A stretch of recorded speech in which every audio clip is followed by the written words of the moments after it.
Hey, what's up? John Sonnemus here. Welcome back to this series on how to lose fat. This is probably going to be the last video in this series, although maybe I'll add some more if you guys have some questions. So if you've got some questions, feel free to comment on some of the videos in this series, and I'll of course answer them. I do recommend that you go back to the beginning and go to this playlist here where you can watch all the videos in this series. I think there's like 15 videos here that talk about everything from the basics of fat loss to diets to intermittent fasting and all of those things. So if you want to really get serious about this shit, you're gonna have to get down and learn this stuff. And once you get the hang of it and once you understand it, it's not that hard, right? So go through the playlist, make sure you click subscribe and click the bell so you get all the upcoming videos on various topics that, I'll probably do some more series. There's probably one on gaining muscle and things like that as well, and making transformations. So let me know what you guys want to see. So anyway, let's get to this final video in this series, which is, what are we going to talk about today? Tools that can help you with fat loss, okay? So we've talked about a lot of stuff so far, but I wanted to wrap this up by talking about some of the tools that I use that you can use that are going to help you. We've talked about some of these already, but I kind of want to summarize the things that are going to help you the most in your journey, right? And I think in the last video we talked about supplements, and for the most part supplements are crap as far as fat loss, but there's definitely some tools that can help you. So the first one and the most important one that I would say is a scale, okay? But I would highly suggest that you get a scale that has a body fat measurement on it, even though it's not super accurate. That's fine. It only has to be accurate to itself, which I'll talk about in a second here. But I would get also a wireless one that transmits the stats to a website. So I'm using the one that's currently, I guess Nokia bought the company. It's like it was We Things or Y Things or whatever it is. So that one works really well. But the important thing here is that the reason why I say this is because you want to weigh yourself every single day so that you're not like a ostrich with your head in the sand, so you understand what's going on. If you cheat, if you end up going off, falling off the wagon, you want to know it. You want to see what the damage is. The damage isn't always what you think it is, by the way. You're going to gain some water weight and things like that. You're not going to gain, if you gain 5 pounds overnight, you didn't really gain 5 pounds of fat. Trust me, you can't do that. But you probably gain some, and a lot of it's going to be water weight, right? I don't know if we talked about that much in the series. It's not super important, but just to give you an example, right? I weigh about, I weighed in today about 231 pounds. I'm a little bit, I need to lose some fat. I was bulking up a little bit, but in the last week, right, like on Tuesday, it's Wednesday now, so Tuesday I weighed in the morning at 241, fasted all day Tuesday, and weighed in at 231, so a 10-pound difference. And a lot of that, like 8 pounds of that, is going to be water weight for the most part, okay? So that's important to recognize. But the scale is going to keep you honest, right? And the thing with the scale is a couple things.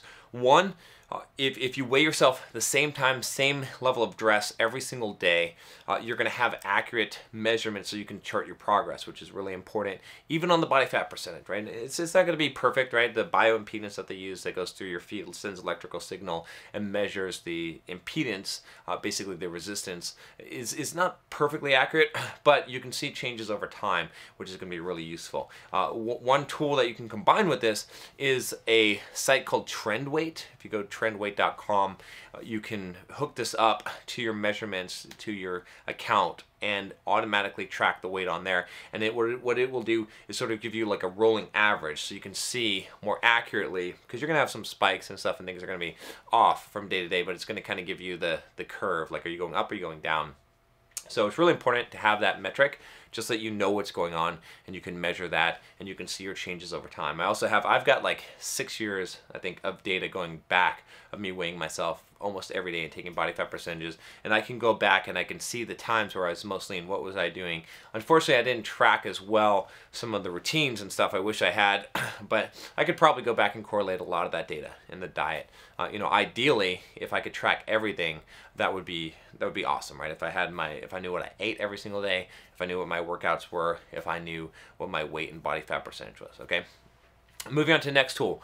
The next one I would say is using an app like MyFitnessPal. That's probably the most popular one, to track calories so that you know what you're eating. I typically don't do this anymore simply because I have a pretty good knack for for my feel for it. But if I'm being really strict, you'll bet I'll do that. I'm doing a lot of fasting now as well, so I'm always knowing that I'm in a deficit. But it's a good idea even just to track your regular eating, just so you understand what's going on. You understand how many calories certain foods have. You know, if you've been doing this for a while, you'll get that intuition about it, and you'll know generally how many calories you're eating, right? I can guesstimate, you know, looking at something, oh, this is, you know, 800 calories or 700 calories, right? Although muffins are notoriously, muffins and bagels, like, take a look at those. That'll surprise the fuck out of you. But some way to track, okay? So that's another tool that's really, really important. You can use also a measuring tape. I won't bust it out now, but like this Myo tape and also calipers, right? So I'll combine these together. But basically, you can take measurements of your arms, of your waist, you know, various points, and they have these. It's called a Myo tape, I think, and it's basically got like a circular measuring tape, so you can kind of measure circumferences of things pretty easily by yourself, which is kind of hard to do sometimes. And then with calipers, you can measure the skin fold, like the fat, right? How much thickness, right? And so, and here's one thing I'll tell you guys, because a lot of people are, oh, I'm big bone, or, you know, it's just my skin is thick. Well, here's the thing, okay? So if you take, right, on your bicep, and you pinch, like, see how thin that skin is? It's kind of hard to tell on the camera, but you can do it on yourself. That's how thin your skin is, right? There's another part on your body also, if you're a man, that you can find out how thin your skin is. But it's essentially this. Do the bicep, please, okay? So, so anyway, my point is this, is that if it's not this thin somewhere else, like on your waist, you can lose fat. So that's where the calipers can come into play, is you can measure that, and you can measure what the millimeters, what the thickness is. You don't just have to use it for body fat percentage measurements. There's a way to calculate that, but you can just measure like a specific point and see, are you losing fat where you expect to be losing fat, right? To chart your progress over time. A couple other tools that could be useful, you know, having like a pull-up bar. You know, obviously some running shoes to go running. A jump rope is a good one to get some cardio in.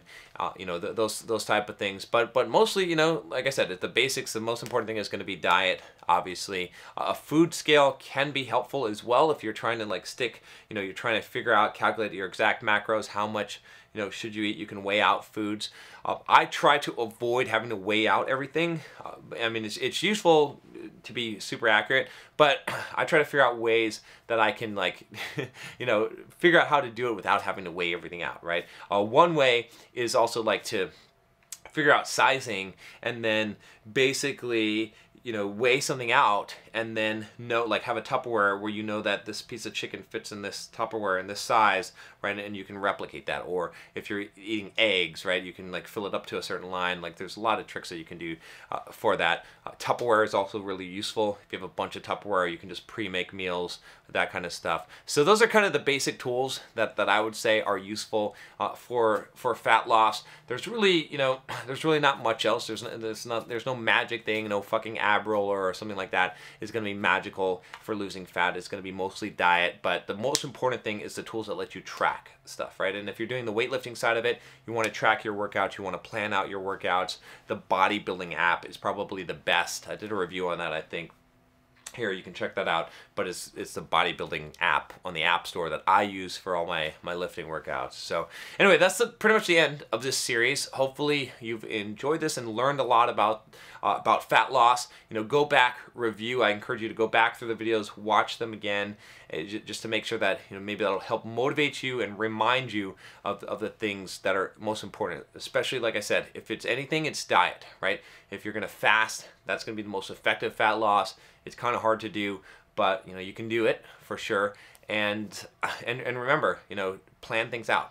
Do not let yourself make judgment calls. So you make judgment calls, you're gonna fail. You're gonna make a mistake. It's gonna be a problem. And when you mess up, get back on the horse. Get back on the horse as soon as possible. All right. Hope you found this useful. Make sure you click that subscribe button to make sure that you get all the videos that come out on this channel. I do about 2 videos a day if you're new to the channel, and I'll talk to you next time. Take care.